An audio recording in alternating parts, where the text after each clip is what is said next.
ربنا آتنا في الدنيا حسنة وفي الآخرة حسنة وقنا عذاب النار.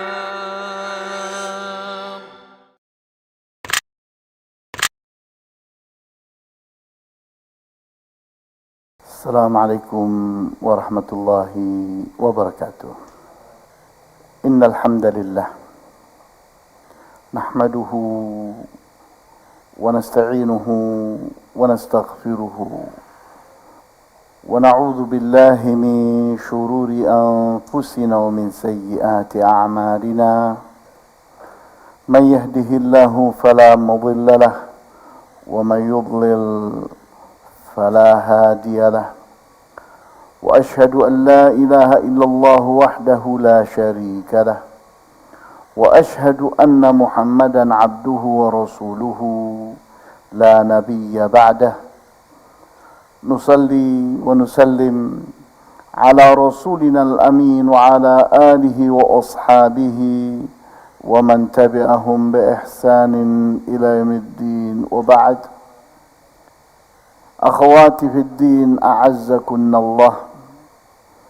Pada kesempatan pagi dan siang hari ini, insyaallah kita ingin membahas dan mempelajari tentang bagaimana mendidik anak sesuai dengan sunnah Nabi sallallahu alaihi wasallam, di mana kita lihat bahwa umat Islam di zaman ini memiliki masalah-masalah yang begitu besar, namun tidak menghadapinya dengan cara yang sesuai dengan ajaran Islam.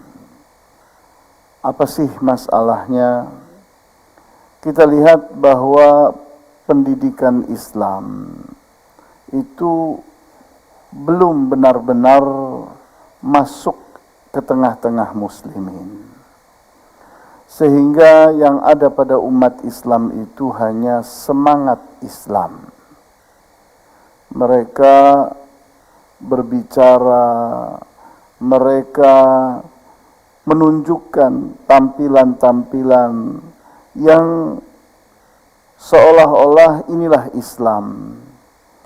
Tapi di saat kita kembali ingin berbicara tentang Islam yang sesungguhnya, maka kita dapati begitu jauhnya kesenjangan atau jarak antara umumnya umat Islam dengan ajaran Islam. Apa sih masalahnya kok umat Islam seperti itu? Kita lihat bahwa ada 3 lembaga pendidikan Islam yang ternyata belum berfungsi dengan optimal. Yang pertama adalah rumah tangga. Yang kedua adalah masjid. Yang ketiga adalah sekolah Islam. Ketiga-tiganya belum mendidik dengan sesuai seperti ajaran Nabi sallallahu alaihi wasallam. Mereka menjalani hidup ini dengan cara-cara mereka yang kemudian menamakannya bahwa itu sudah sesuai dengan Islam. Padahal itu adalah Islam yang ada di benak mereka, bukan Islamnya Rasulullah sallallahu alaihi wasallam. Oleh karena itu, kalau kita ingin sukses seperti suksesnya Rasulullah SAW mendidik para sahabat radhiyallahu anhum, kemudian hasilnya apa? Hasilnya adalah para sahabat yang begitu hebatnya menebarkan Islam ke seluruh pelosok dunia.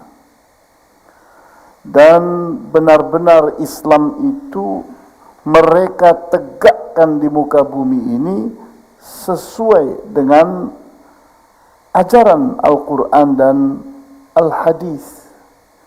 Nah, ini tantangan kita, bahwa ada masalah besar di tengah-tengah kita. Kita lihat umumnya orang yang ingin berumah tangga, ingin menikah, kalau kita tanya 100 orang yang ingin menikah itu, dari 100 orang itu apakah sudah memiliki konsep mendidik anak yang sesuai dengan sunnah? Maka jawabnya tidak. Umumnya orang itu menikah karena ingin menyelesaikan masalah. Ada kebutuhan biologis yang harus mereka salurkan. Itu tujuannya. Nah, bagaimana dengan pendidikan Islam?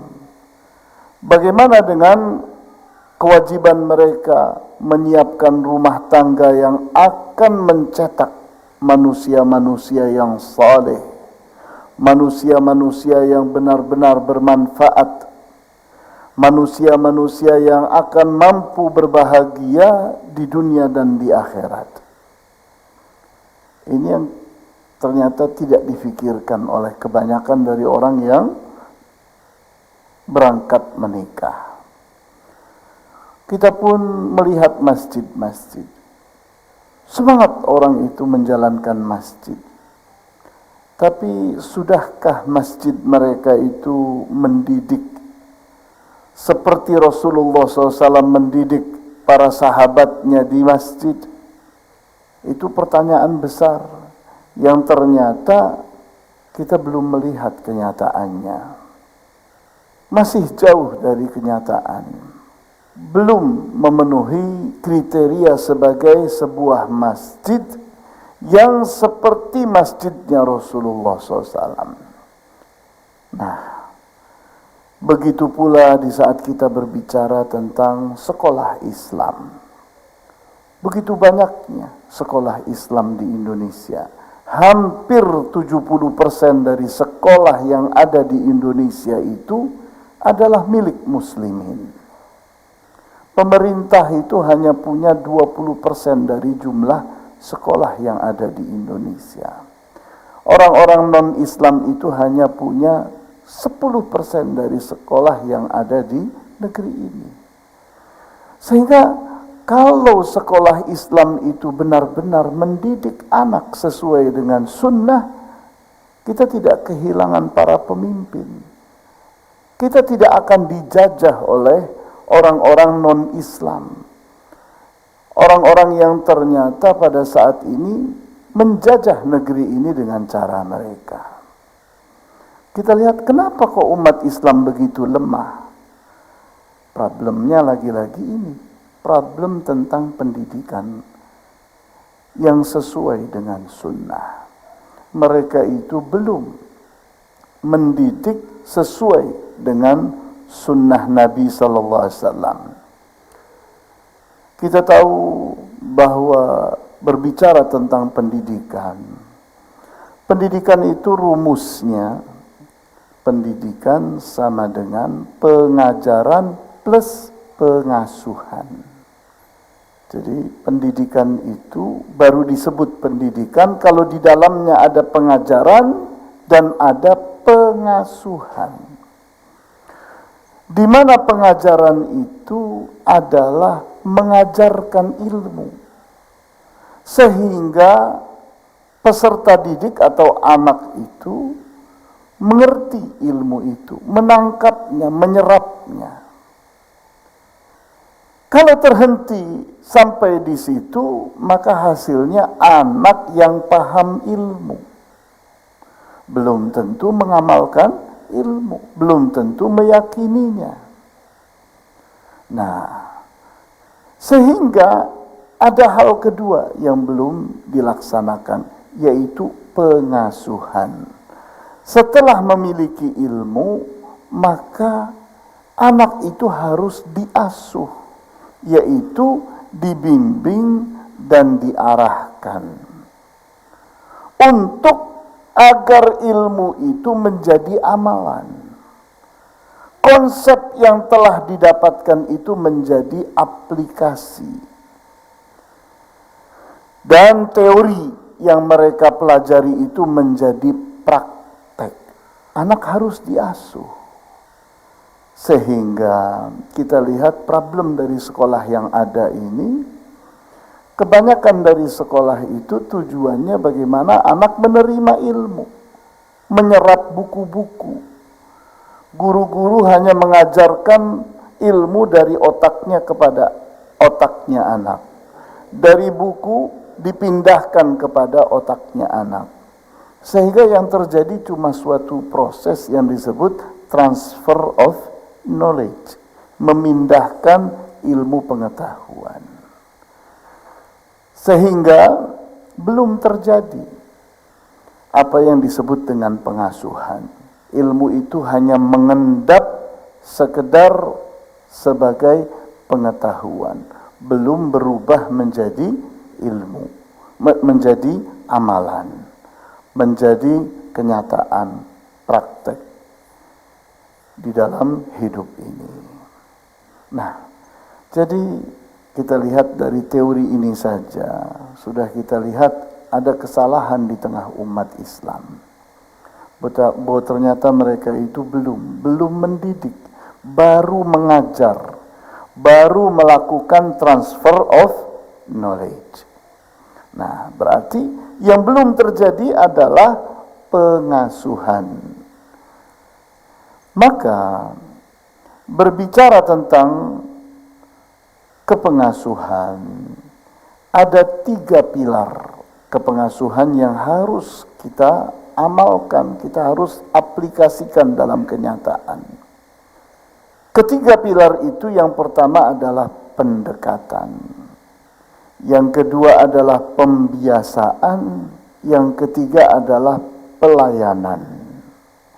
Orang yang sedang mengasuh itu adalah orang yang sedang mendekati anak itu supaya akrab dengan dia, supaya percaya kepadanya, supaya tidak menolak apa yang akan diajarkannya, dididiknya, disentuhnya dan sebagainya. Jadi melakukan pendekatan atau approach sehingga anak itu benar-benar dekat. Setelah itu baru melakukan pembiasaan.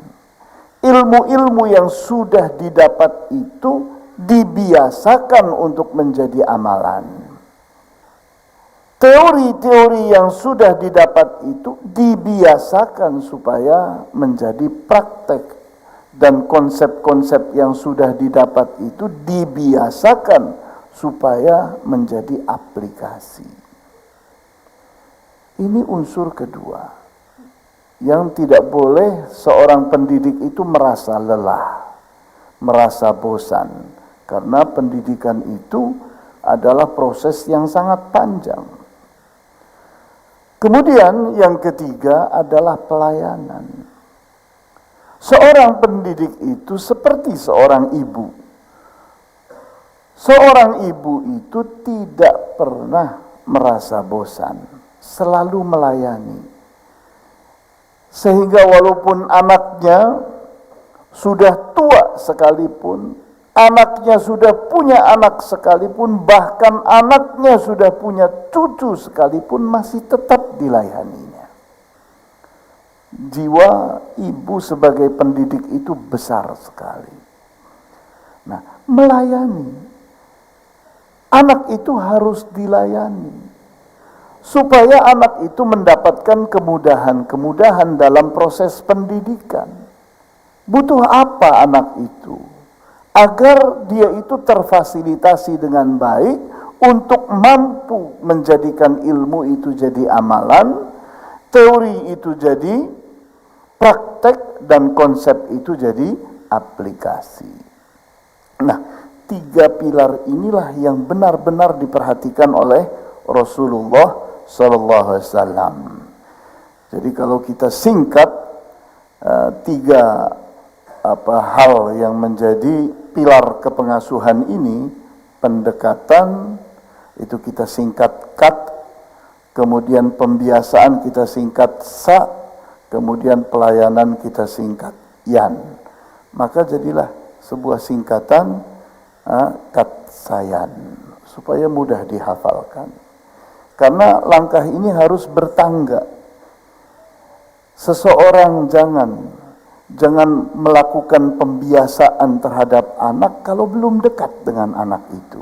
Dekati dulu sampai anak itu cinta kepada kita, sayang kepada kita, percaya kepada kita, merasa akrab, tidak ada jarak lagi, dekat sekali. Baru masuklah pendidikan itu, membiasakan dia. Dan kita pun tidaklah melakukan pelayanan kepada anak kecuali pelayanan kita itu adalah niatnya adalah pendidikan. Karena pelayanan yang tidak didasarkan oleh pendidikan kadang-kadang malah berefek negatif. Contohnya, anak nakal diberi sepeda motor, tambah nakal. Nah, kita niatnya baik, ingin menyenangkan anak. Kita lihat, kita memberikan HP kepada anak malah jadi negatif. Kita niatnya melayani dia, menservis dia, memfasilitasi dia, tapi yang terjadi malah terbalik. Kenapa? Karena belum terjadi pendidikan. Didik dulu anak sehingga kesadarannya bagus, dewasa. Maka kalau diberi apapun jadi baiknya. Diberi pisau pun akan bermanfaat pisau itu. Diberi HP akan bermanfaat HP itu. Diberi kendaraan akan bermanfaat kendaraan itu, karena anak ini punya kesadaran, punya kedewasaan, matang kedewasaannya itu, matang kesadarannya itu, baru kita beri alat sehingga alat itu akan bermanfaat. Jadi ini tangga ini jangan dilompati, satu tangga, pendekatan dulu baru pembiasaan, pembiasaan dulu baru pelayanan. Kita lihat, berbicara tentang pendekatan. Pendekatan adalah suatu pilihan cara dalam berinteraksi dan berdialog dengan peserta didik atau anak agar mau dan mampu dalam melakukan kegiatan pembelajaran dengan baik, benar, dan menyenangkan. Jadi anak itu harus didekati supaya senang, supaya menerima kita, supaya percaya kepada kita. Jangan terburu-buru, dekati dulu, approach dulu, supaya benar-benar anak ini tidak ada lagi jarak antara dia dengan kita, siap menerima apapun yang akan kita didikkan kepada dia. Adapun pilihan cara dalam berinteraksi dan berdialog sangat beraneka ragam. Di antaranya mengajak bicara dengan bahasa yang mereka mengerti. Kita ini mendekati orang, bagaimana sih caranya? Kita ajak bicara. Dengan bahasa apa? Bahasa anak itu. Anak itu suka dengan bahasa apa, maka kita dekati dengan bahasa itu. Kemudian hal yang kedua, pendekatan juga bisa berupa memberi isyarat dengan bahasa tubuh yang telah dilatihkan di tingkat dasar. Artinya anak-anak itu walaupun masih kecil umumnya sudah mengerti. Kalau kita menggunakan bahasa tubuh dia paham. Di saat kita mengatakan begini, oh artinya enggak boleh. Di saat kita menunjuk begini artinya berfikirlah. Di saat kita mengatakan begini, dia segera mengerti bahwa maksudnya jangan berbicara. Nah, bahasa isyarat itu pun adalah alat kita untuk mendekat kepada anak. Kemudian hal ketiga adalah menampilkan simbol-simbol yang mudah dipahami, namun penting dikuasai karena dipergunakan secara luas dalam pergaulan sosial. apalagi di zaman ini hidup penuh dengan simbol-simbol. HP kita itu berisikan simbol-simbol visual yang mudah dipahami. Anak suka kepada hal-hal yang bersifat digital. Apa sih digital? Simbol-simbol. Maka kita itu harus menguasai simbol-simbol itu dengan baik. Di mana ini pun cara kita untuk bisa dekat dengan mereka. Kemudian kita berusaha mendalami keinginan, bakat, kecenderungan, kebiasaan dan hobi yang telah ada pada setiap peserta didik kita atau anak didik kita. Sehingga memudahkan dalam membangun keakraban antara pendidik dengan peserta didik. Jadi kita itu saat ingin dekat dengan seorang anak, pahami keinginan dia itu apa. Kalau baik, penuhi. Kemudian pelajari bakat dia, talenta dia itu apa. Anak akan senang sekali kalau diperlakukan sesuai dengan bakatnya, dengan talentanya, dengan passionnya. Kemudian pelajari kecenderungan anak ini kepada hal yang bagaimana. Kita ikuti. Kemudian kebiasaan-kebiasaannya. Di saat kebiasaan itu baik, kita dukung. Kemudian hobi. Hobi ini kalau dikembangkan sangat bagus sekali. Kalau memang hobi itu bermanfaat. Karena hobi itulah yang membuat orang itu bekerja, berbuat untuk hal yang dia hadapinya dengan semangat yang tinggi karena ini hobinya. Maka hobi yang baik itu perlu dikembangkan. Kita dukung. Kemudian hal yang kelima, berusaha memahami persoalan, halangan dan hambatan dan beban yang menggayuti setiap peserta didik atau anak asuh kita, agar bisa diselesaikan dan melapangkan jalan dalam menekuni proses pembelajaran. Jadi anak itu, setiap anak punya persoalan. Maka pahami persoalannya apa, selesaikan. Berikan solusi, berikan antisipasi. Anak itu ada halangan-halangan yang ternyata tidak terkuak, tidak terungkap. Maka kita dekati supaya diungkap. Sehingga halangan dan hambatan itu bisa dihilangkan. Bisa jadi seorang anak itu punya beban. Beban pemikiran, beban psikologis, beban sosial dan sebagainya yang perlu kita mengerti sehingga bisa kita selesaikan. Akibatnya anak itu akan senang sekali kalau ternyata kita ini sangat memperhatikan dia, mau menyelesaikan permasalahan dia. Nah ini adalah bentuk pendekatan.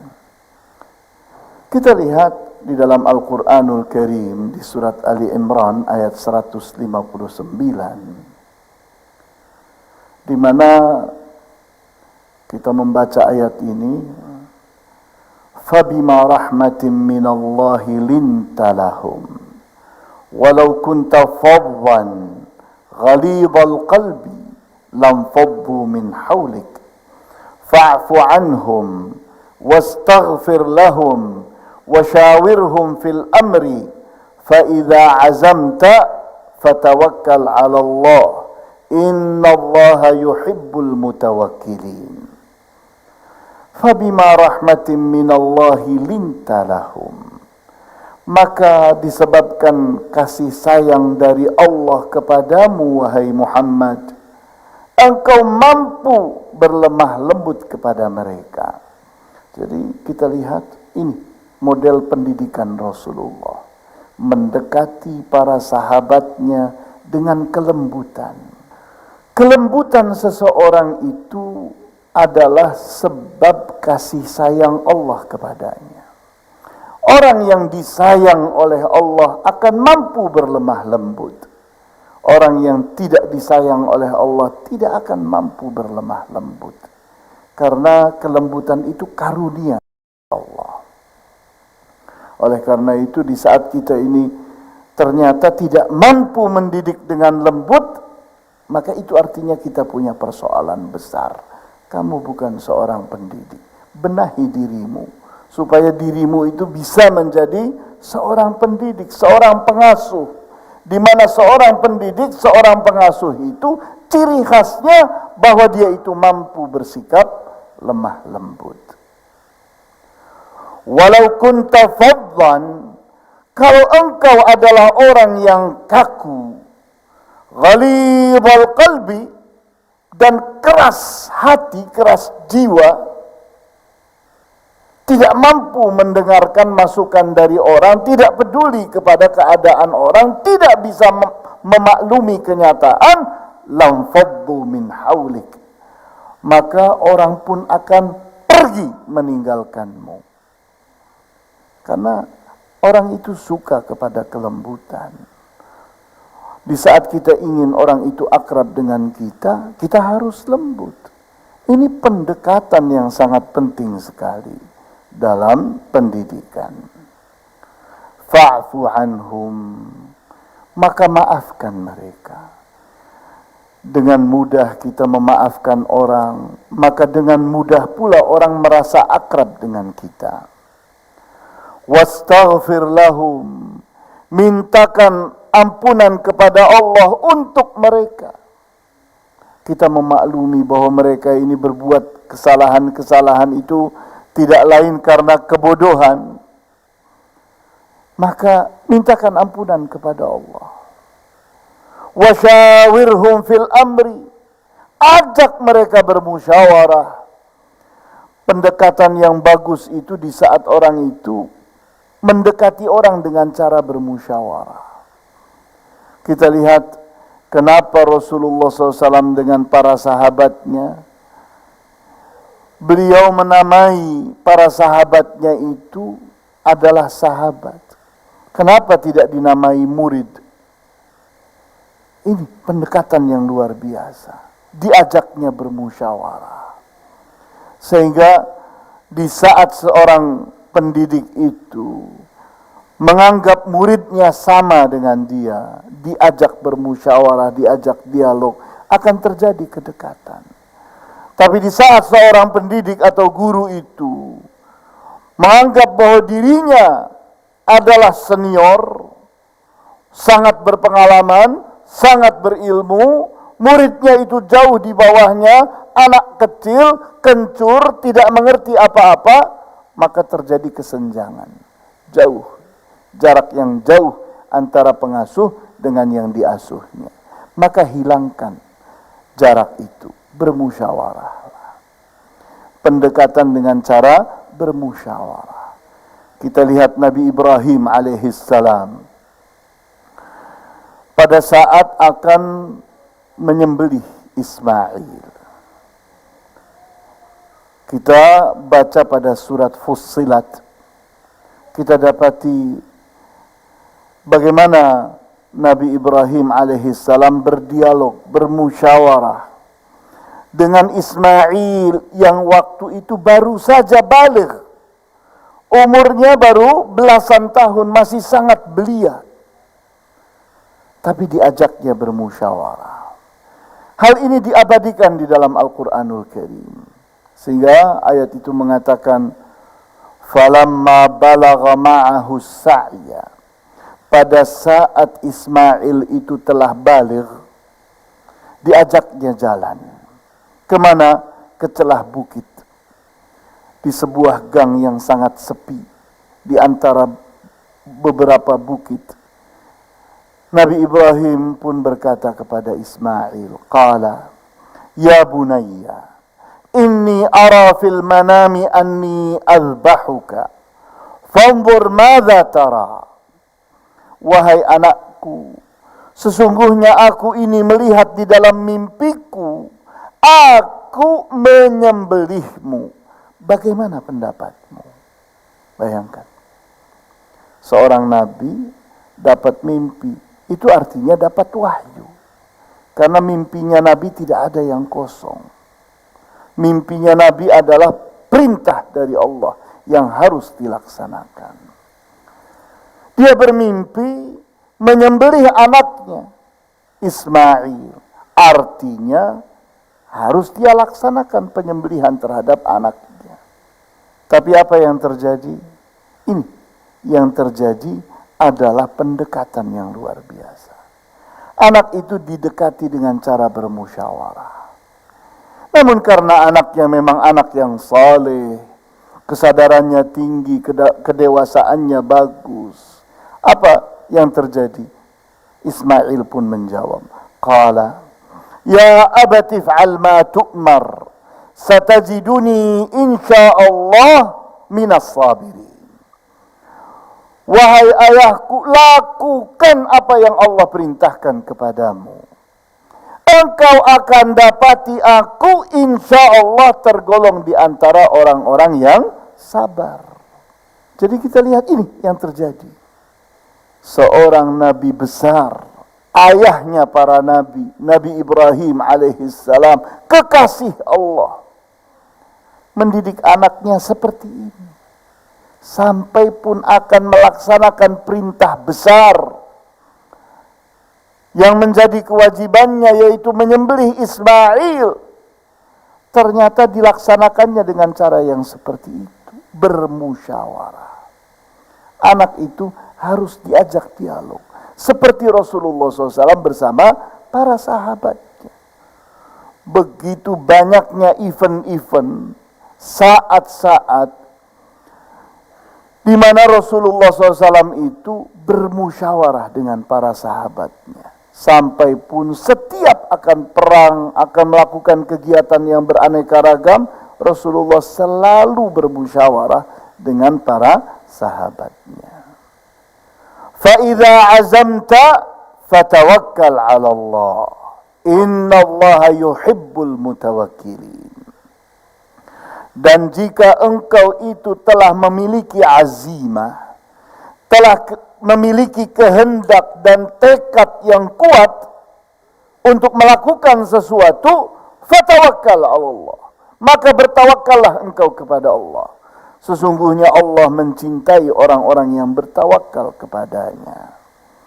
Jadi ini pilar pertama dalam mengasuh, yaitu pendekatan. Maka kesalahan orang dalam mendidik itu umumnya dia sudah buru-buru memaksakan kehendaknya sebelum dia dekat dengan anak asuhnya, dengan anak didiknya. Itu kesalahan yang pada umumnya terjadi. Kemudian pilar yang kedua yaitu pembiasaan. Di mana pembiasaan adalah proses dalam membentuk suatu sifat, sikap, dan perbuatan dengan mengulangnya secara terus-menerus sehingga menjadi sebuah kebiasaan. Pendidikan itu hakikatnya adalah pembiasaan. Pembiasaan itu bisa positif, bisa negatif. Di mana pembiasaan negatif itu diantaranya adalah pembiaran. Membiarkan anak dalam kesalahannya, dalam keburukannya. Dibiarkan, maka terjadilah proses pembiasaan, sehingga anak itu terbiasa dalam keburukan, dalam kesalahan, maka tertanamlah menjadi sebuah kebiasaan buruk. Penyebabnya apa? Pembiaran dari orang tua. Maka pada akhirnya suatu kebiasaan bisa berbentuk yang pertama sifat, yaitu tanda-tanda yang tampil sebagai identitas diri yang mudah muncul dalam situasi dan atau kondisi tertentu, di mana saat kita mendidik itu sesungguhnya kita sedang membentuk sifat pada anak. Kita ingin menjadikan anak itu sombong, maka terus meneruslah bicara, nak, bahwa engkau itu tidak seperti orang biasa, nak. Engkau itu berdarah biru, engkau itu keturunan bangsawan, engkau itu bukan orang biasa, engkau itu keturunan orang-orang mulia. Terus tanamkan itu. Tidak lama lagi anak itu jadi sombong. Dia menganggap bahwa dirinya lebih daripada orang lain. Siapa yang membentuknya? Orang tuanya. Dia sedang dirusak oleh orang tuanya dengan pelajaran kesombongan. Yani, sifat sombong itu ditanam oleh orang tuanya. Berbohong, menipu, kemudian akal-akalan, itu adalah sifat-sifat yang ditanamkan oleh orang tua kepada anaknya. Bagaimana caranya? Dia terus-menerus bercerita tentang kancil yang cerdik. Padahal bukan cerdik yang ada, menipu kancil itu. Ditipunya petani, ditipunya macan, ditipunya buaya, dan sebagainya. Katanya cerdik, padahal itu penipuan. Maka terbentuklah sifat pada anak itu, sifat bohong. Penuh dengan akal-akalan. Dan akal-akalan itu dinamai dengan nama cerdik. Padahal itu tipu daya. Sehingga pada saat dewasa jadilah dia koruptor. Hasilnya apa? Di mana-mana kita lihat koruptor dari tingkat RT sampai tingkat yang tertinggi di negeri kita ini. Terbiasa orang dengan korupsi. Kenapa? Ya mereka itu hasil daripada pelajaran orang tua mereka tentang kancil yang penipu itu. Kemudian yang kedua adalah sikap, yaitu perbuatan yang dilakukan di dalam jiwa berupa aksi, reaksi, pikiran, rencana, kehendak, kesimpulan, dan keputusan.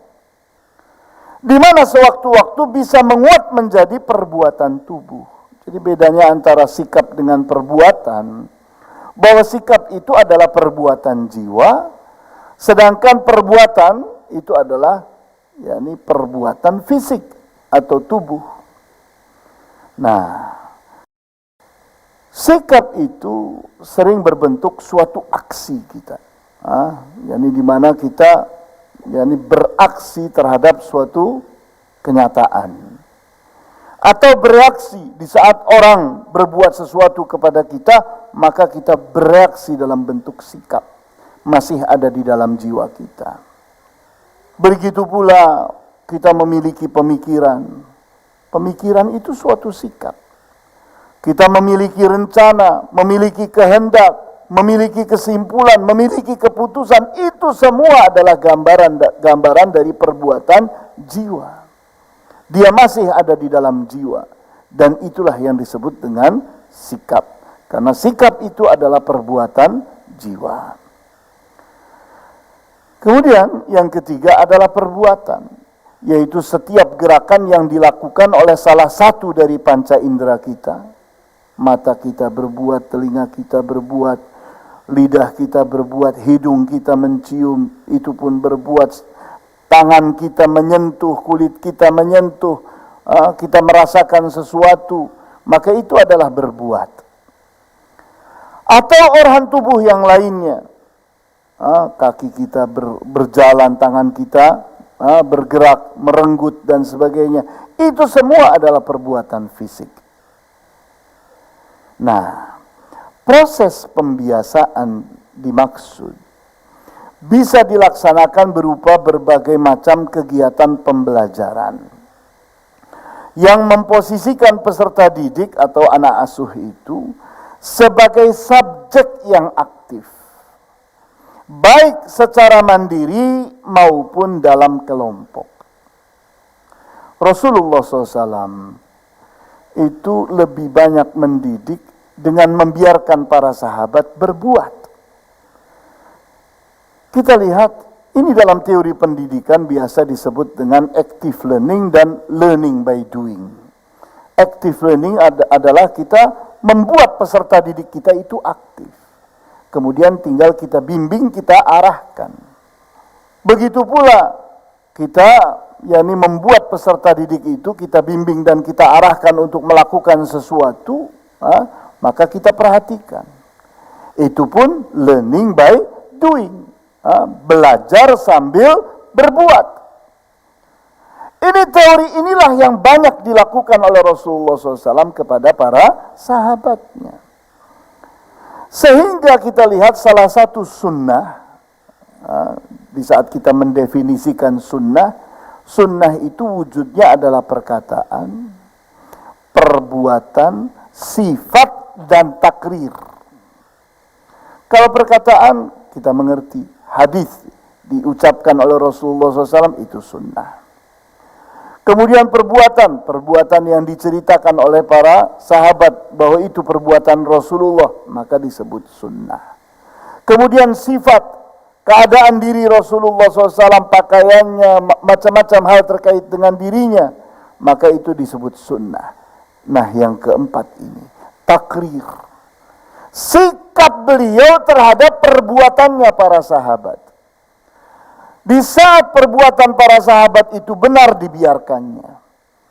Di saat itu salah, ditegurnya. Itu namanya takrir. Sikap Rasulullah SAW terhadap perkataan dan perbuatan para sahabat radhiyallahu anhum. Nah, ini banyak sekali jumlahnya di dalam hadis-hadis itu. Diceritakan bagaimana Rasulullah SAW melakukan takrir kepada para sahabatnya. Dan ini pendidikan yang sangat penting. Nah, oleh karena itu,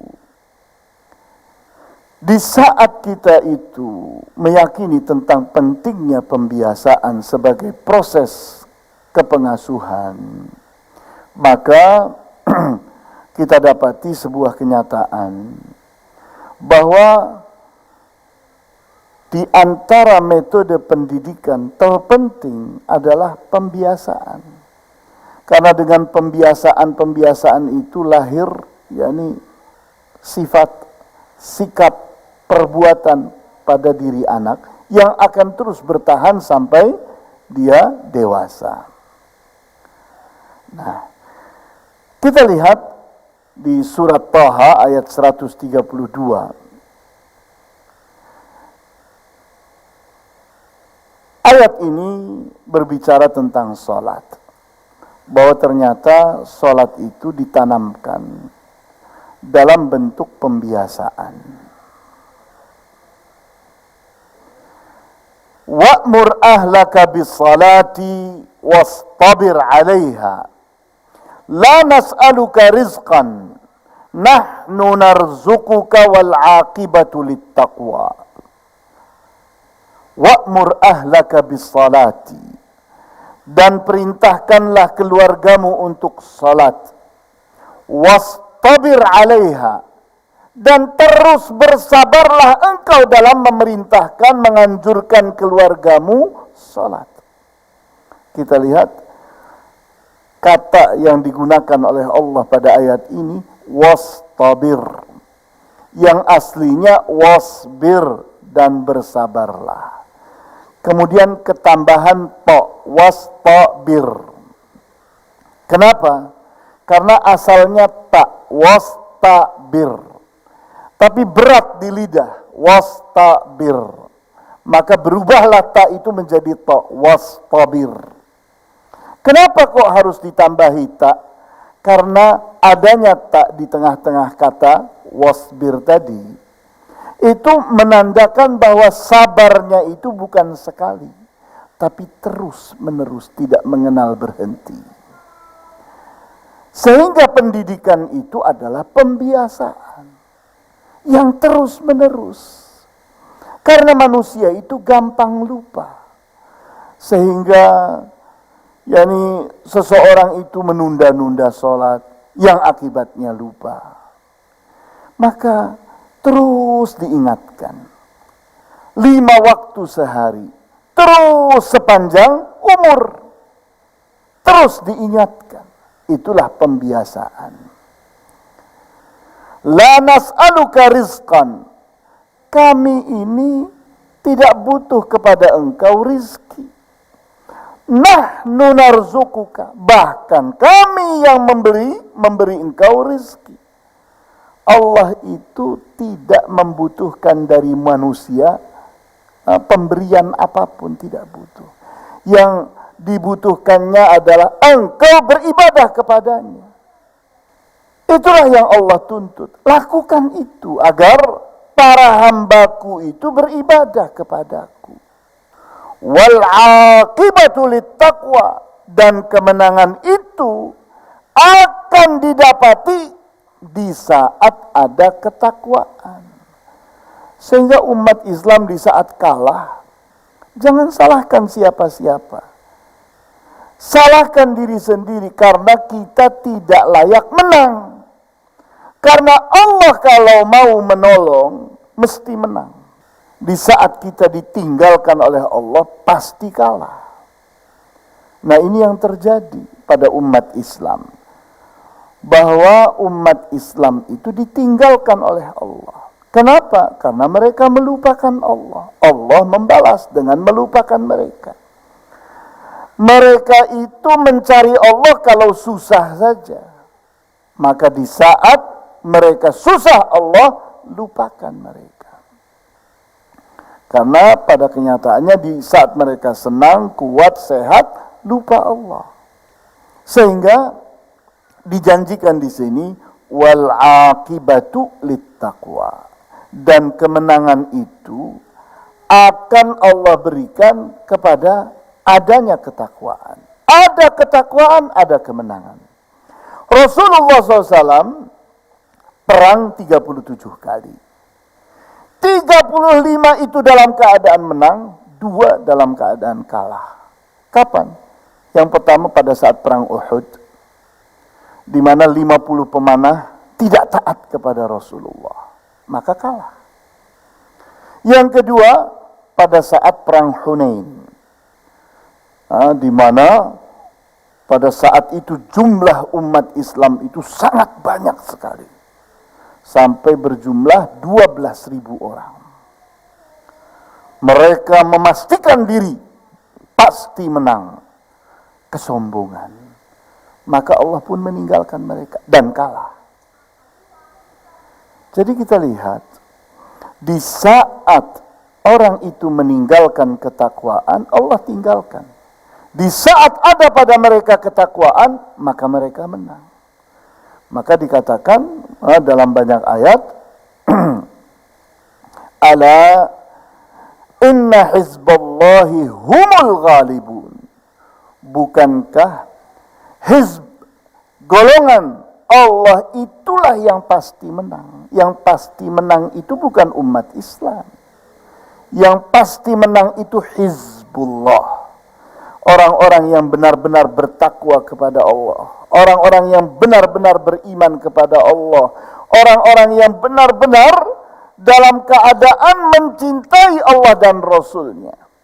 Tidak mencintai apapun kecuali karena Allah. Tidak membenci apapun kecuali karena Allah. Tidak memberi kecuali karena Allah, dan tidak mau memberi pun karena Allah. Itulah sifat-sifat Hizbullah yang pasti menang. Karena akan dibela oleh Allah. Nah, jadi kita lihat, kok bicara soal sholat, terus bicara soal kemenangan. Nah, dari sini dimulai. Dari sholat itu dimulai. Nah, kita lihat sholat itu perkara besar. Nah, sehingga sangat diperhatikan oleh Al-Quran dan Al-Hadis.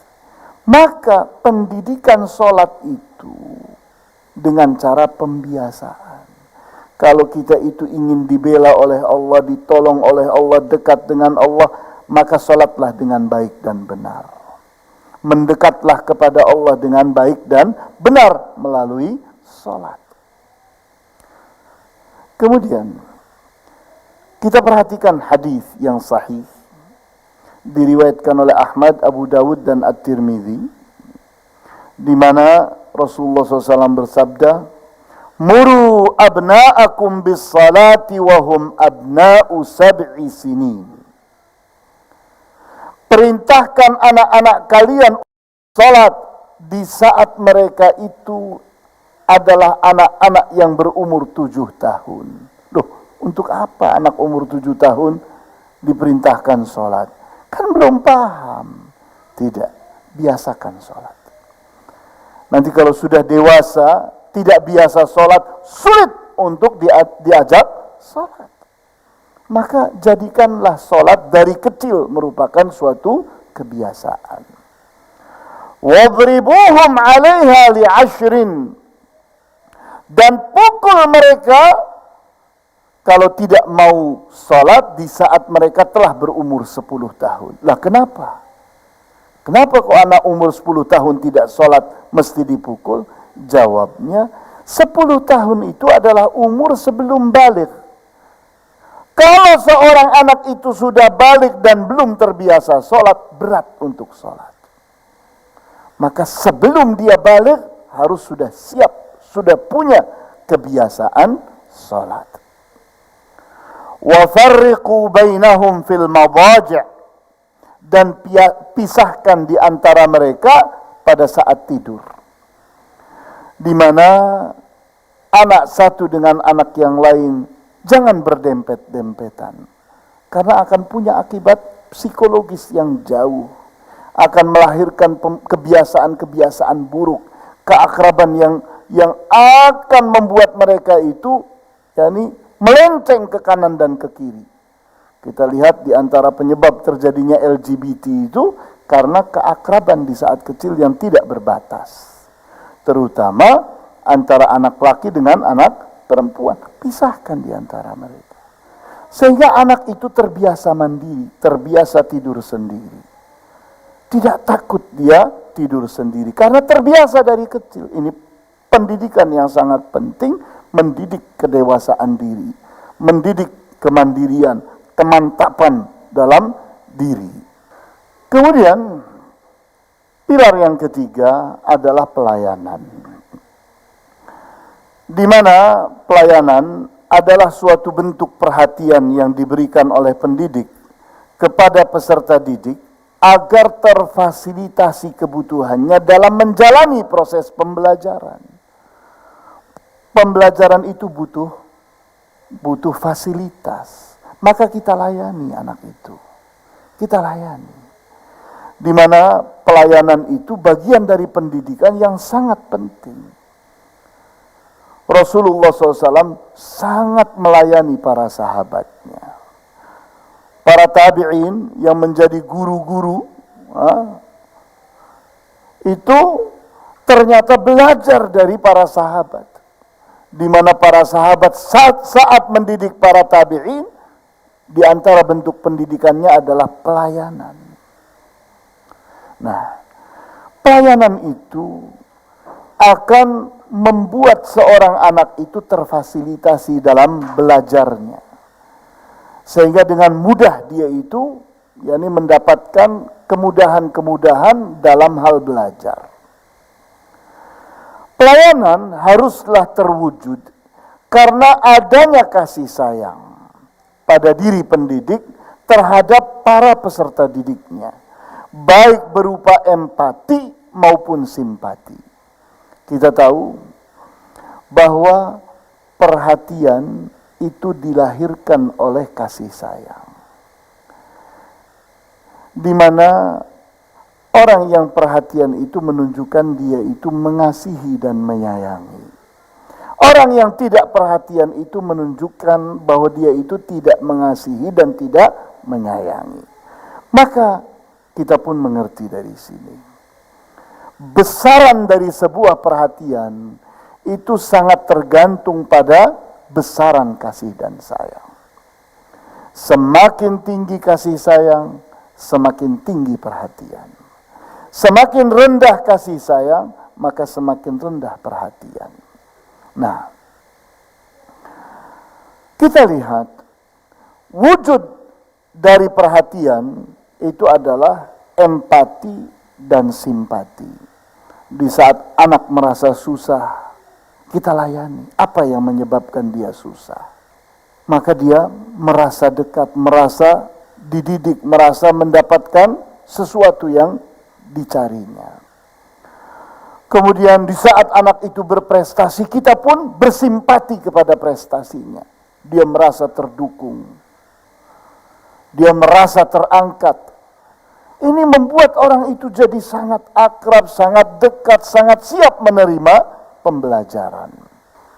Maka wujud pelayanan bisa beraneka ragam.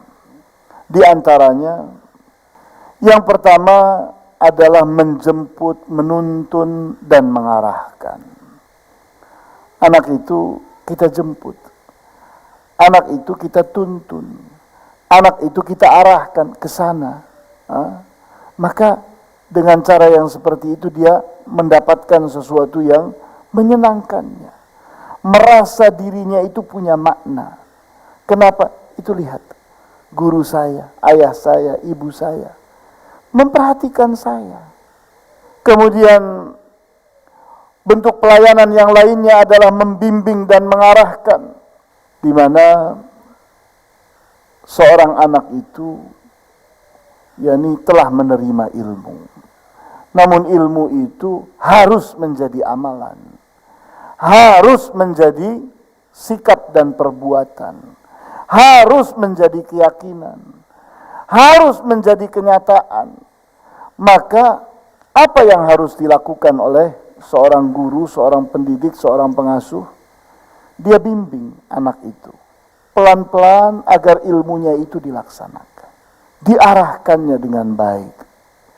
Kemudian yang ketiga adalah membantu, mendampingi, dan melepas tapi diawasi.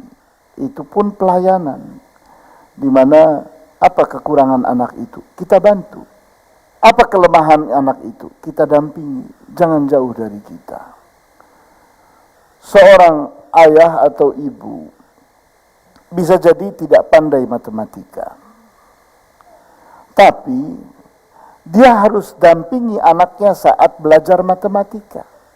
Iya, tapi saya tidak mengerti matematika. Kamu bantu, kamu dampingi, kamu melepaskannya tapi diawasi sehingga dia itu benar-benar belajar. Ternyata ada pertanyaan, maka hubungi gurunya. Tanyakan apa yang tidak dipahami oleh anaknya. Ini anak itu merasa bahwa dirinya itu dilayani. Kemudian memfasilitasi dengan berbagai macam sumber belajar, di mana anak itu harus terus belajar. Aneka ragam bentuk pelajarannya, bisa dari kursus, bisa dari pelatihan-pelatihan, seminar-seminar, acara-acara yang mendidik dan sebagainya. Kita fasilitasi anak itu. Ini sumber-sumber belajar sangat banyak. Entah itu buku, entah itu perpustakaan, entah itu peralatan yang lain. Kemudian yang kelima, memberi petunjuk, contoh, dan peragaan. Ini pelayanan pula. Di saat kita melatih, kita beri petunjuknya, lakukan ini. Kemudian berikan contohnya demikian dan demikian. Kemudian ragakan supaya dia memiliki visualisasi yang cukup, punya gambaran yang jelas. Kemudian yang keenam, melatih dengan menyuruh, mencoba, dan membiasakan. Setelah kita latih dengan diri kita memperagakannya, maka setelah itu dia disuruh mencoba. Kemudian kita lihat bentuk pelayanan Rasulullah SAW kepada para sahabatnya. Diabadikan di dalam Al-Quranul Karim di surat At-Taubah ayat 128. Laqad ja'akum rasulun min anfusikum azizun alaihi ma anittum harisun alaikum bil mu'minina raufur rahim. Laqad ja'akum rasulun min anfusikum. Telah datang kepada kalian seorang rasul dari diri kalian sendiri.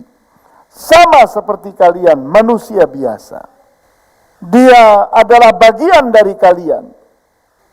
Ini rasul. Kalau rasul itu malaikat, maka orang akan bilang, ya pantas. Tidak berzina, tidak berbuat maksiat, pantas karena malaikat. Tidak punya syahwat. Tidak. Ini rasul. manusia biasa. Dia mampu untuk menghindar dari maksiat, mampu untuk menghindar dari perbuatan-perbuatan buruk. Sehingga karena sosoknya manusia biasa, orang itu tidak bisa menghindar bahwa kalau manusia yang ini bisa, kenapa saya tidak bisa? Apa alasan saya untuk mengatakan tidak bisa? Azizun alaihi ma anittum. Besar di matanya apa yang menyulitkan kalian. Sehingga empatinya di saat kalian mengalami kesulitan itu besar sekali. Dia sangat perhatian kepada kalian. Bil mu'minina raufur rahim. Dia terhadap orang-orang yang beriman sangat pengasih, sangat penyayang. Ini Rasulullah SAW digambarkan sebagai seorang pendidik yang luar biasa.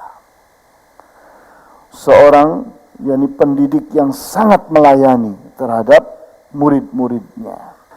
Jadi kita lihat itu 3 pilar pendidikan Islam, yaitu pendekatan, pembiasaan, dan pelayanan. Kita singkat KATSAYAN. Kat pendekatan, sa pembiasaan, yan pelayanan, supaya terserap di benak kita singkatan itu. Maka apa sih kurikulumnya Rasulullah SAW saat mendidik para sahabatnya? Yang pertama, beliau itu selalu membentuk sikap mengagungkan Allah, yang terus ditanamkan oleh Rasulullah SAW. Sehingga setiap saat para sahabat itu sedang mengagungkan Allah. Dengan perbuatan mereka, dengan perkataan mereka, dengan pemikiran mereka, dengan sikap mereka, dengan apapun yang ada pada mereka. Mereka sedang mengagungkan Allah. Kemudian yang kedua, membiasakan kesucian diri. Bahwa Islam itu datang adalah untuk mensucikan manusia. Di mana akidah manusia, syariah manusia itu keuntungan buat manusia itu sendiri, di mana Allah mendatangkan akidah, mendatangkan syariah, mendatangkan akhlak, mendatangkan adab. Semua itu bermanfaat untuk manusia dalam rangka memuliakan manusia itu, sehingga dia terhindar dari hal-hal yang tercela, hal-hal yang buruk, hal-hal yang membuatnya jadi masuk ke dalam sesuatu yang hina. Kemudian hal penting ketiga dari kurikulum pendidikan Rasulullah SAW adalah membekali ilmu Al-Quran dan Al-Hadis, di mana Rasulullah SAW terus mengajari Al-Quran sampai khatam, terus mengajarkan Al-Hadis sampai beliau wafat, sehingga jadi bekal yang sangat lengkap untuk umat Islam. Jadi inilah kurikulum di dalam pendidikan Rasulullah Sallallahu Alaihi Wasallam. Kita perhatikan pada surat Al-Jumu'ah ayat 2. Huwallazi ba'atha fil ummiyina rasulan minhum yatlu 'alaihim ayatihi wa yuzakkihim wa yu'allimuhumul kitaba wal hikmata wa in kanu min qablu lafi dhalalin mubin. Huwa alladhi ba'atha fil ummiyina rasulan minhum. Dialah Allah yang telah mengutus di tengah-tengah orang yang buta huruf seorang rasul dari kalangan mereka yang buta huruf itu pula. Jadi kita lihat ini Rasulullah SAW, di mana beliau itu adalah seorang manusia yang diutus kepada manusia. Beliau itu adalah seorang rasul yang diutus kepada masyarakat yang waktu itu umumnya buta huruf. Kita lihat Rasulullah SAW datang pertama kali di Mekah. Orang di Mekah umumnya pada saat itu buta huruf. Allah ingin buktikan ini manusia-manusia yang tadinya dilupakan oleh dunia, tidak punya makna karena ada di pojok dunia.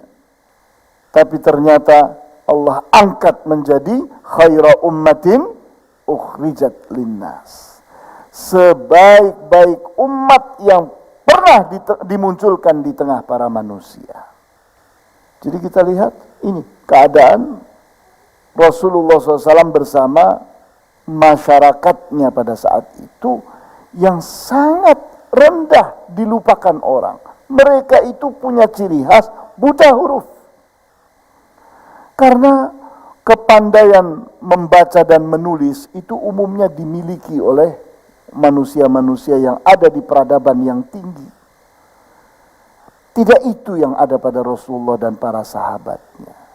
Nah ini Allah ingin buktikan bahwa pendidikan itu bisa melambungkan manusia yang tadinya tidak bermakna menjadi umat yang sangat mulia. Apa yang dilakukan oleh Rasulullah SAW? 3 hal tadi. Ini yang menjadi kurikulum beliau. Yatlu alaihim ayatihi, membacakan kepada mereka ayat-ayat Allah, bukti-bukti keagungan Allah. Wa yuzakkihim, dan terus mengajari mereka kesucian diri. Wa yu'allimuhumul kitaba wal hikmata, dan mengajari mereka Alkitab dan Al-Hikmah, Al-Quran dan Al-Hadis sampai khatam, sampai selesai. Wa in kanu min qablu lafi dhalalim mubin, walaupun sebelum ini siapa murid-muridnya Rasulullah itu? Mereka adalah orang-orang yang ada pada kesesatan yang nyata.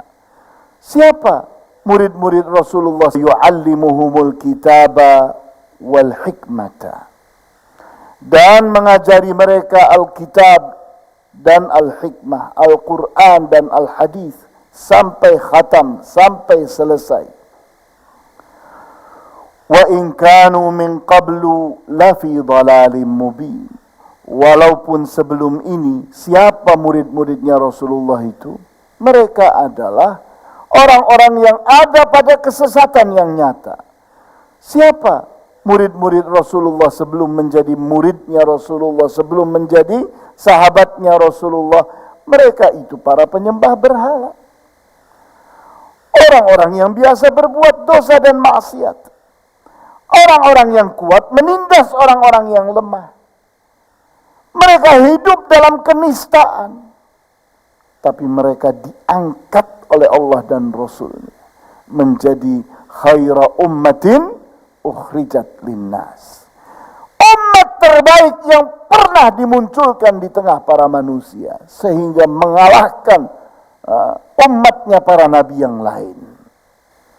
Kita perhatikan di antara tugas yang 3 tadi, yaitu yatlu alaihim ayatihi. Rasulullah SAW selalu membacakan kepada para sahabatnya tanda-tanda keagungan Allah, sehingga jadilah para sahabat yang sangat mengagungkan Allah. Orang yang beragama Islam karena mengagungkan Allah tidak mudah bergeser. Tapi orang yang beragama Islam karena ikut-ikutan, maka mudah bergeser. Bergeser oleh dunia ini, bergeser oleh apa-apa yang ternyata semestinya tidak membuat dia bergeser. Namun karena dia itu ternyata belum terhubung kepada Allah, belum mampu mengagungkan Allah, itu masalahnya. Rasulullah SAW selalu membimbing dan mengarahkan para sahabatnya untuk satu, menjadikan Allah sebagai tujuan hidup dan pusat perhatian mereka. Jadi para sahabat itu sehari-hari apa sih yang dipikiri? Allah. Apa sih yang ingin dilakukannya? Bagaimana menyenangkan Allah? bagaimana melakukan sesuatu yang disenangi oleh Allah, bagaimana menjadikan diri ini dicintai oleh Allah. Mereka begitu akrabnya dengan Allah. Allah jadi tujuan mereka, Allah jadi pusat perhatian mereka. Kemudian Rasulullah SAW selalu membimbing dan mengarahkan para sahabatnya untuk mendekatkan diri kepada Allah, sehingga semua pelajaran akidah, semua pelajaran syariah, pelajaran ibadah, akhlak dan adab, tujuannya satu: bagaimana saya dekat dengan Allah, akrab dengan Allah. Kemudian yang ketiga, di mana Rasulullah SAW selalu membimbing dan mengarahkan para sahabatnya untuk bersikap istiqamah di jalan Allah. Terus tidak melenceng ke kanan, tidak melenceng ke kiri. Ada pada as-siratul mustaqim. Ada pada jalan yang lurus. Sehingga kalau mereka itu berbelok ke kanan atau ke kiri, segera bertaubat. Segera kembali lagi kepada jalan Allah yang benar. Kembali lagi mengingat kepada Allah. Kemudian kita lihat bahwa kurikulum Rasulullah SAW adalah mengajari para sahabatnya untuk mensucikan diri mereka. Kita lihat bagaimana Rasulullah SAW selalu membimbing dan mengarahkan para sahabatnya untuk meyakini akidah yang beliau ajarkan dan mengamalkannya dengan baik dan benar. Terus penanaman akidah terus menerus. Akidah ini harus benar-benar terhunjam di dalam jiwa, menjadi keyakinan dan iman yang sangat kuat di dalam jiwa. Kemudian terbukti menjadi amalan-amalan yang baik dan benar. Kemudian hal yang kedua, Rasulullah SAW selalu membimbing dan mengarahkan para sahabatnya untuk menjadikan semua ajaran syariah Islam adalah alat kesucian bagi dirinya atas segala hal yang berkaitan dengan dirinya. Kenapa sih ada akidah? Karena seorang muslim itu sedang disucikan jiwanya, supaya tidak memiliki akidah yang salah, keyakinan yang salah, salah tujuan dan sebagainya harus dibuang, harus disucikan. Sehingga keyakinannya benar, bersih.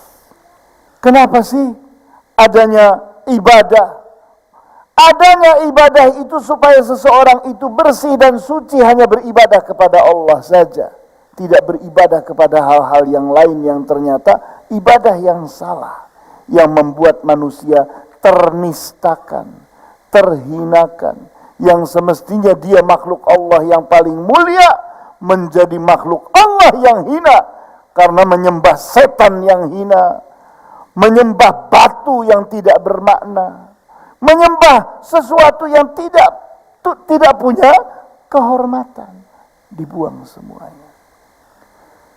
Adanya hukum-hukum Islam ini wajib, ini sunnah, ini mubah, ini makruh, ini haram. Kenapa itu semua ada? Agar manusia suci, agar manusia itu bersih, sehingga dia hanya melakukan hal-hal yang bermanfaat, hal-hal yang bermakna, hal-hal yang membuat dia terhormat. Orang semakin rajin menjalankan Islam semakin mulia, semakin terangkat. Sebaliknya, di saat seseorang itu rajin melakukan pelanggaran terhadap syariat Allah, terhadap akidah yang diajarkan oleh Rasulullah, dia akan hidup semakin terhinakan, hidup dalam kenistaan.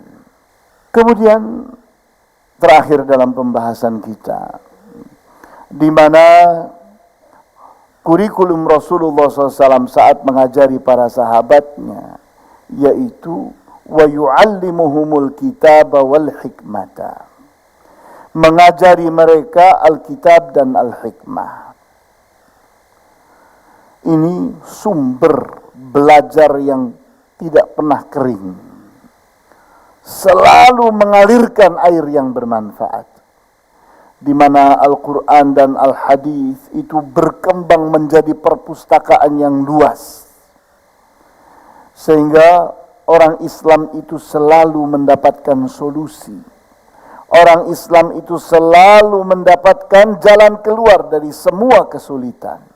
Kenapa? Karena Islam itu datang dengan kesempurnaan, mampu memberikan solusi dan antisipasi terhadap persoalan hidup yang manapun.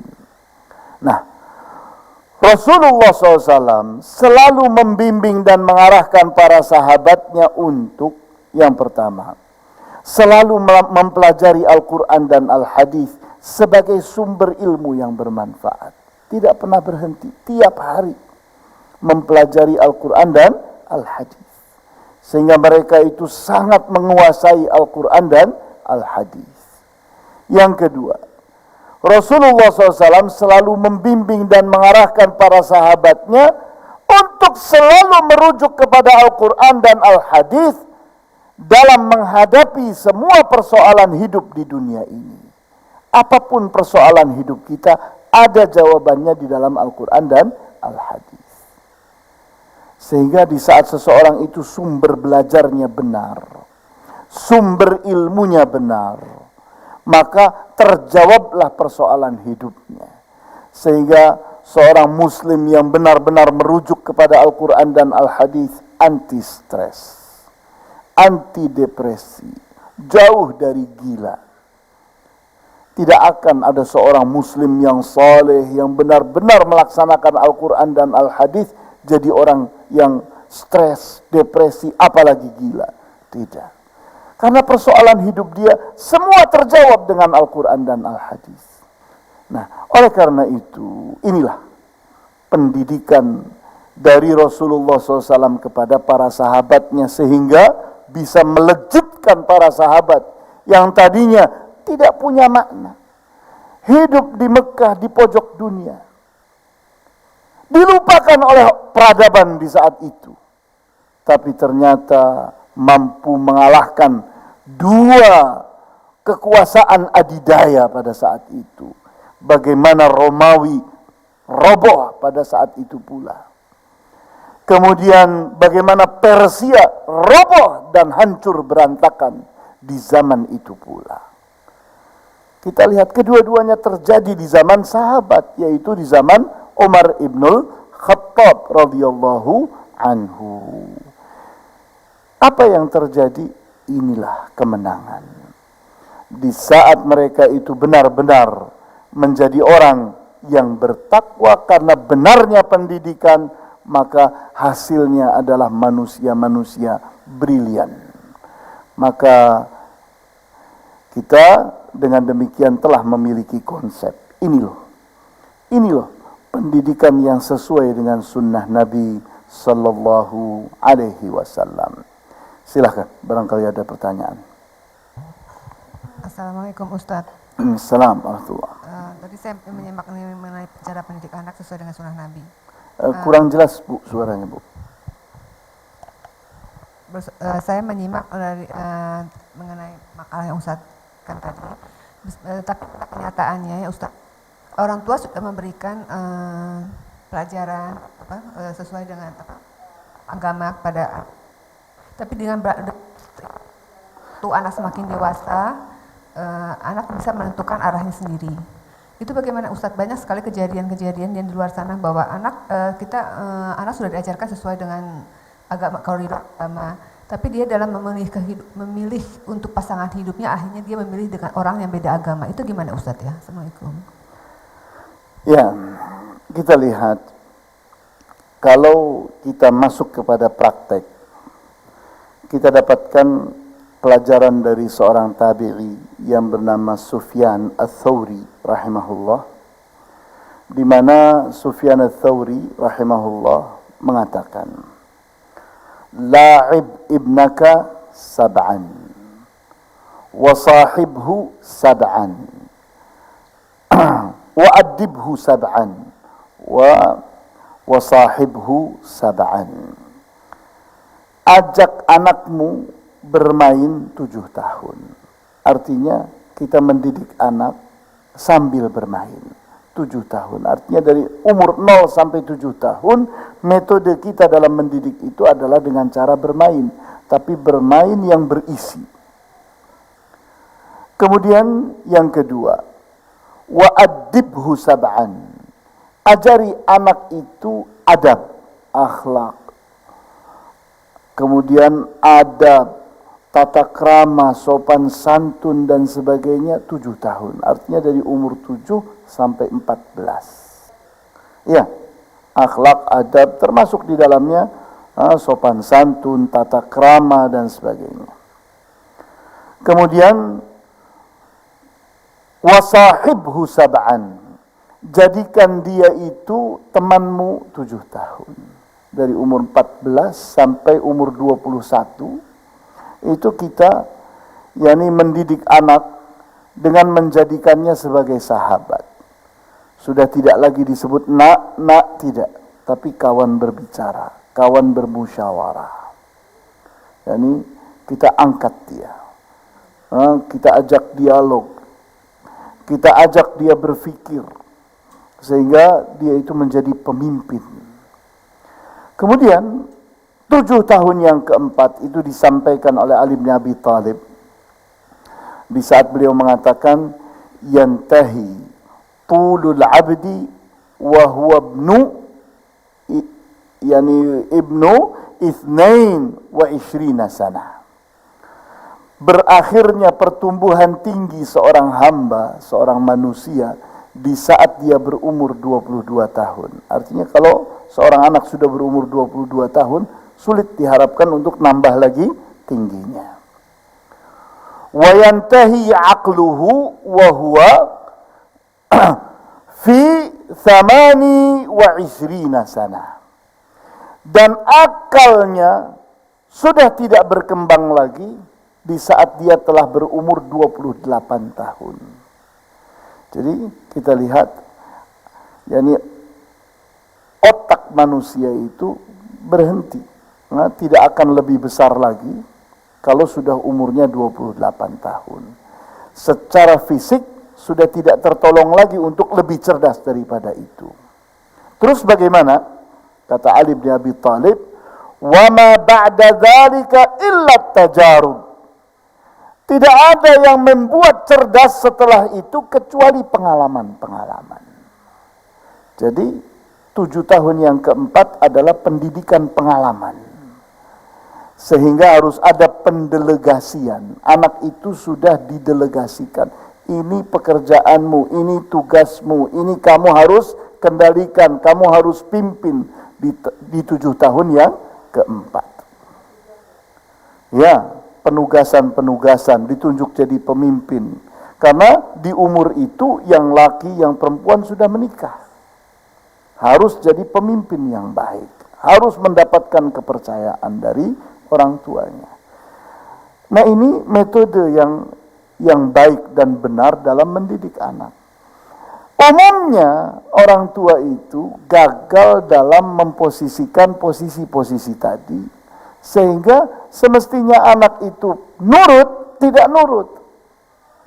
Kenapa? Gagal metode, gagal pendekatan. Karena dia gagal dalam pendekatan, anak itu sudah keburu jauh lebih akrab dengan temannya. Maka dia lebih percaya kepada temannya daripada orang tuanya. Padahal kalau dia itu sangat akrab dengan orang tuanya, maka apapun omongan orang tuanya akan didengarnya. Nah, oleh karena itu, apa solusinya? Dekati. Jadi ketiga hal yang tadi kurang itu, maka direview lagi. Wah, ini saya gagal pendekatan, maka pendekatan lagi. Karena ini yang kurang pada anak. Dia harus akrab dengan saya. Kita orang tua itu senangnya ngatur-ngatur, ingin dihormati, nuntut-nuntut. Itu salah, itu pendidikan yang salah. Bangun kesadaran. Karena kedewasaan itu adalah kematangan kesadaran. Di saat anak itu mampu berbuat dari dirinya sendiri, bukan karena takut, bukan karena diawasi, bukan karena terpaksa, bukan. Tapi benar-benar kesadaran itu lahir dari dalam diri sendiri. Nah, anak yang dewasa itu bisa jadi umurnya masih kecil tapi dia sudah dewasa. Telah terjadi kematangan, yakni kesadaran, begitu. Wallahu a'lam. Ya, silakan. Assalamualaikum Ustaz. Assalamualaikum warahmatullahi. Jika perkembangan otak berhenti di usia 28, kecuali setelah di usia itu manusia belajar lewat pengalaman. Bagaimana dengan perkembangan emosional atau emosional spiritual? Apakah itu juga ada batasan usia ketika seseorang belajar meningkatkan spiritualnya, atau itu seumur hidup? Itu satu. Kedua, ketika seorang ayah dan ibu yang masih muda dengan pola pendidikan yang berbeda satu sama lain, lalu bagaimana pengaruhnya itu terhadap pola pendidikan anaknya, di mana saya menjumpai ada seorang anak yang masih berumur 3,5 tahun, tapi dia sudah melakukan perilaku-perilaku agresif seperti memukul, menyerang dengan alat-alat tertentu, padahal orang tuanya tidak mencontohkan. Demikian Pak Ustadz. Assalamualaikum. Ya. Kita lihat bahwa di saat pendidikan kita itu sesuai dengan sunnah Nabi Sallallahu Alaihi Wasallam, pendekatannya benar, pembiasaannya benar, pelajarannya benar, kemudian benar-benar Al-Quran dan Al-Hadis itu menjadi rujukan anak, maka sudah dengan sendirinya emosional dan spiritual anak itu akan jadi cerdas. Pasti jadi cerdas. Karena kita tahu bahwa emosional, kalimat emosional, itu emosi itu artinya hawa nafsu. Nah, yang dimaksud dengan emosi adalah hawa nafsu, di mana hawa nafsu itu tempatnya cinta dan benci. Hawa nafsu itu tempatnya semangat dan malas, tempatnya harapan dan putus asa, tempatnya keinginan-keinginan, kebutuhan-kebutuhan, dan seterusnya. Itu semua terkumpul di dalam emosi, di dalam hawa nafsu. Sehingga kalau manusia itu tidak punya hawa nafsu, dia tidak akan betah di dunia ini. Apa sih yang membuat manusia itu betah di dunia ini? Karena memiliki hawa nafsu. Maka pendidikan yang mencerdaskan hawa nafsu itu adalah pendidikan ketakwaan. Dari mana sih lahirnya ketakwaan seseorang? Dari hawa nafsunya. Bagaimana hal itu bisa terjadi? Hawa nafsu itu awalnya menolak, selalu menolak. Di saat disuruh sholat, dia akan menolak, dia akan bermalas-malasan. Kemudian di saat seseorang itu telah terbiasa sholat dari kecil, maka pada saat dewasa dia tidak merasa berat lagi. Hawa nafsunya tidak merasa malas. Kenapa? Sudah terbiasa. Nah, ini pembiasaan-pembiasaan. Sehingga kalau ternyata seorang anak itu misalnya seperti tadi dicontohkan, umurnya 3,5 tahun, tapi ternyata sudah bersikap agresif, kemudian anarkis, merusak dan sebagainya. Kita lihat apa sih kebiasaan anak itu? Ternyata biasa main game. Yang diperlihatkan oleh game itu kawan dan lawan. Game itu cuma mengajari anak 2 hal. Ini kawanmu, ini lawanmu. Serang lawanmu. Entah itu game yang mana, itu akhirnya. Di mana entah itu game berupa peperangan, perlombaan, atau apapun, ujung-ujungnya ini kawanmu, ini lawanmu. Apakah hidup itu cuma seperti itu, cuma kawan dan lawan? Sehingga apapun yang dicontohkan oleh game, itu dipraktekkan oleh dia. Dia kalau melihat orang, oh ini kawan saya, ini lawan saya, maka dia siap ngepruki lawannya. Dari mana terbentuk? Dari kebiasaan. Orang tuanya tidak mengajari, iya betul, tidak mengajari, tapi membiarkan. Tadi sudah dikatakan bahwa pendidikan itu adalah pembiasaan. Pembiasaan itu ada dua macam, pembiasaan positif dan pembiasaan negatif. Nah, yang negatif itu berupa apa? Pembiaran tadi diantaranya. Anak dibiarkan merokok.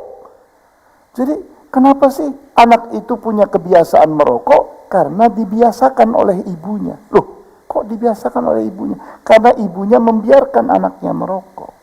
Ayah bisa jadi tidak ada di rumah, tapi ibu melihat anaknya merokok sehari-hari dan dibiarkan. Maka terbentuklah sebuah kebiasaan, yaitu merokok. Penyebabnya siapa? Ibunya membiarkannya. Jadi ini sebuah contoh bahwa pembiasaan itu adalah pendidikan yang terpenting.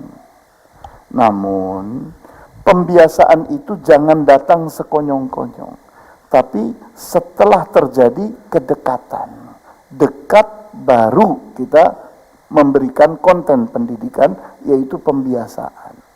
Sulit sekali kita membiasakan anak kalau dia belum akrab dengan kita.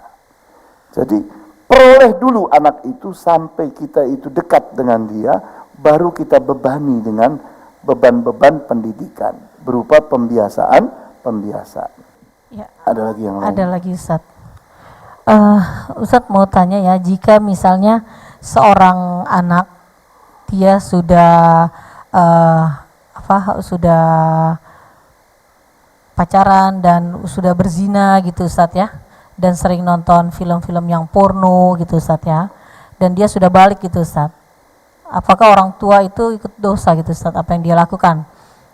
Walaupun sudah dinasihatin gitu, tapi tetap aja masih dilakukan oleh anaknya gitu, Ustaz. Apakah orang tua tetap berdosa apa yang dilakukan oleh anaknya gitu, Ustaz? Ya, baik atau buruk yang dilakukan oleh seorang anak itu akan memberikan pahala dan dosa kepada orang tuanya. Jadi apapun yang dilakukan oleh anak itu akan jadi bagian balasan Allah kepada orang tuanya. Dimana kalau anak berbuat baik, ayah dan ibunya dapat pahala. Kalau anak itu berbuat buruk, maka ayah dan ibunya dapat dosa. Seperti anak itu. Karena biang penyebab anak itu seperti itu adalah orang tuanya. Kemudian orang tuanya bilang, enggak, saya enggak pernah ngajari seperti itu. Ya, kamu itu bisa jadi mengajari anakmu itu punya kebiasaan buruk seperti itu karena perbuatan pendidikanmu, perlakuan pendidikanmu. Difasilitasi HP sebelum anak itu terdidik dengan baik. Anak belum muncul kesadarannya, belum bersikap dewasa, ternyata pegang HP, ya hancur-hancuran. Kemudian dibiarkan anak itu bergaul laki dengan perempuan tanpa batas dari kecil, sehingga menganggap itu tidak masalah. Dibiarkan anak itu bergaul dengan anak-anak yang tidak saleh. Kalau perempuan tidak salehah, akibatnya apa? Yaitu hasilnya terbentuklah, yakni pergaulan yang buruk. Padahal kita tahu bahwa pendidik yang paling berpengaruh dalam hidup ini adalah pergaulan. Kenapa kita harus dekat? Kenapa kita harus melakukan pendekatan? Supaya kita menjadi lingkungan anak. Kita menjadi tempat bergaulnya anak. Dia merasa akrab dengan kita, senang betah di rumah dan seterusnya. Itu namanya keberhasilan melakukan pendekatan. Tapi orang tua yang gagal hanya menyenangkan, menghibur. Tapi ternyata anaknya jauh dari orang tuanya. Sehingga anak itu lebih akrab dengan lingkungannya, dengan kawan-kawannya. Maka hasilnya apa? Pergaulan itulah yang akan membentuk anak itu, bukan orang tuanya. Orang tuanya kecolongan. Nah itu, ini masalahnya. Apa kemudian jalan keluarnya? Kembali lagi kita review. Ini yang salah pada saya, unsur pendekatannya, atau unsur pembiasaannya, atau unsur pelayanannya. Periksa lagi. Karena tidak sulit kita itu, tolok ukurnya mudah saja. Ini pilar pendidikan. Ini pilar pendidikan. Sehingga kalau ada yang salah, kita review. Kita balik lagi, kita putar ulang. Oh, sebabnya karena saya tidak akrab dengan anak saya, sehingga dia itu lebih senang kepada kawannya. Maka perbaiki, dekati lagi. Buat dia cinta kepada kita, dekat dengan kita. Terus, nanti lama-kelamaan, kalau benar-benar sudah dekat dengan kita, kita memberikan masukan apapun akan didengar. Kalau dia menganggap kita ini kolot, menganggap kita ini adalah orang yang emosional, tidak selaras, tidak satu visi dengan dia, maka sudah pasti masukan-masukan kita tidak akan didengar oleh dia. Itu masalahnya. Ustadz, satu lagi Ustadz, tadi yang mengenai misalnya rokok Ustadz ya, sang ibu sudah melarang anaknya untuk tidak merokok, tapi sang ayah berpendapat sudahlah, biarkan aja, ada masanya, nanti berhenti juga kok dia dengan sendirinya. Nah, sikap seorang ayah seperti itu bagaimana Ustaz? Di antara sikap yang merusak pendidikan adalah paradoks antara ayah dengan ibu. Ini semestinya terjadi kerjasama yang sinkron antara ayah dengan ibu. Di mana jadikanlah kamar itu yakni pusat apapun dalam menyelesaikan masalah. Sehingga di hadapan anak jangan sampai terjadi perbedaan. Semua perbedaan diselesaikan di kamar. Kunci kamar, mau marah-marahan silahkan, mau ribut silahkan, mau tumpah-tumpahan silahkan. Tapi di kamar. Begitu keluar, kesepakatan. Sehingga tidak ada terjadi paradoks. Karena yang akan merusak anak itu adalah paradoks tadi. Kita ketat kepada anak, tapi neneknya menguluri anak yang rusak. Kita sudah meluruskan jalannya anak, tapi ternyata kakeknya ngajari yang gak benar. Ya rusak juga. Jadi ada kerjasama yang bagus. Harus, yakni betul-betul sinkron, harus sinergis antara para pendidik yang menjadi lingkungan anak. Karena kepengasuhan itu dilakukan oleh pergaulan. Anak itu bergaul di mana? Anak ini sudah baik. Kenapa? Dia betah di rumah, tapi dapat pendidikan buruk dari ayahnya, atau dapat pendidikan buruk dari neneknya, atau dari kakeknya, atau dari ibunya, sama akan rusak anak itu juga. Jadi di sini perlu ada sinergi, kolaborasi, kerjasama yang bagus antara yakni keluarga yang sedang mendidik anak. Begitu. Wallahu a'lam. Ustadz, satu lagi ini terakhir Ustadz. Ya. Seperti ini Ustadz ya, tadi Ustadz mengatakan kalau sudah 7 tahun tidurnya dipisahkan gitu Ustadz ya. 10 tahun. 10 tahun tidurnya dipisahkan ya. Itu dipisahkan antara adik beradik apa terhadap orang tua Ustadz? Ya, yang dimaksud dengan dipisahkan itu tentunya dari orang tua dipisahkan, antar mereka dipisahkan. Jadi dua-duanya ya Ustadz ya. Jadi kalau misalnya kondisinya memang rumahnya kecil gitu Ustadz, jadi memang mau tidak mau mereka tidur harus bersama-sama gitu Ustadz. Apalagi misalnya sang ibunya sakit-sakitan, jadi perlu untuk ada yang menemani gitu Ustadz. Tidak bisa ditinggal gitu. Jadi mau nggak mau mereka tidur sekeluarga sama-sama dalam satu ruangan gitu Ustaz. Itu bagaimana kalau kondisi seperti itu Ustaz? Rumahnya Rasulullah SAW dan para sahabatnya sangat kecil. Nah, ya ini kalau di zaman sekarang orang akan menyebutnya RS 1000 kali S-nya. Ya ini sangat sempit sekali, selonjor saja susah. Ya. Itu rumah di zaman Rasulullah kayak begitu. Dan ternyata tidak jadi alasan untuk bisa memisahkan anak. Karena kreativitas kita itu yang paling menentukan. Contohnya misalnya di Sumatera Barat itu kan ada kebiasaan baik. Anak laki tidur di musola misalnya. Nah, itu sebuah contoh di zaman itu. Sekarang sudah mulai ditinggalkan oleh mereka. Orang Minang saat ini mungkin sudah tidak melakukan itu lagi. Tapi itu orang tua mereka melakukan itu. Jadi kreativitas itu akan lahir. Dan budaya itu dilahirkan oleh kreativitas. Maka ini penting sekali. Bahwa solusi itu di saat kita itu yakni mengerti sebuah masalah. Kita kuasai dengan baik, kita akan dapatkan jalan keluar. Begitu. Wallahu a'lam. Ya, silakan Bu.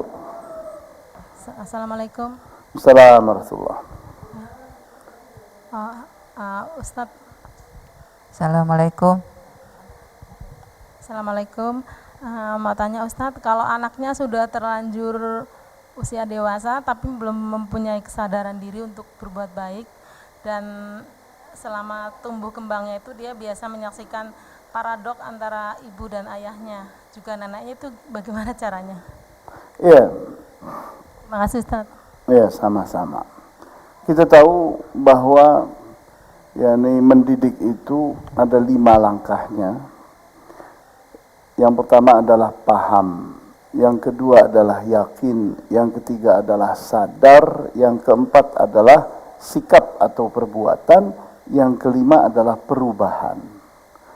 Jadi di saat kita ingin merubah, pastikan dulu yang satu, yaitu paham. Pahamkah anak itu? Dia sudah mengerti. Berarti otaknya sudah berilmu. Kalau belum, berilmu dulu. Karena ini biangnya. Seperti kita mau menanam, maka pastikan biji itu sudah ditanam. Biang itu sudah ditanam. Nah, ilmu itu biangnya. Ilmu harus masuk ke dalam otak. Sehingga mengerti, paham. Baru masukkan ke dalam jiwa. Ilmu tadi, paham tadi menjadi yakin. Tidak ragu-ragu lagi. Maka kalau sudah yakin, berikutnya sadar. Sadar itu apa? Mengerti akan kebutuhan. Orang yang sadar itu adalah orang yang mengerti kebutuhannya.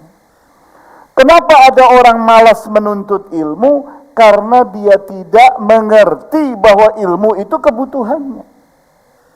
Kenapa ada orang semangat menuntut ilmu? Karena dia sangat mengerti tentang pentingnya ilmu sebagai kebutuhannya. Itu kesadaran, sadar.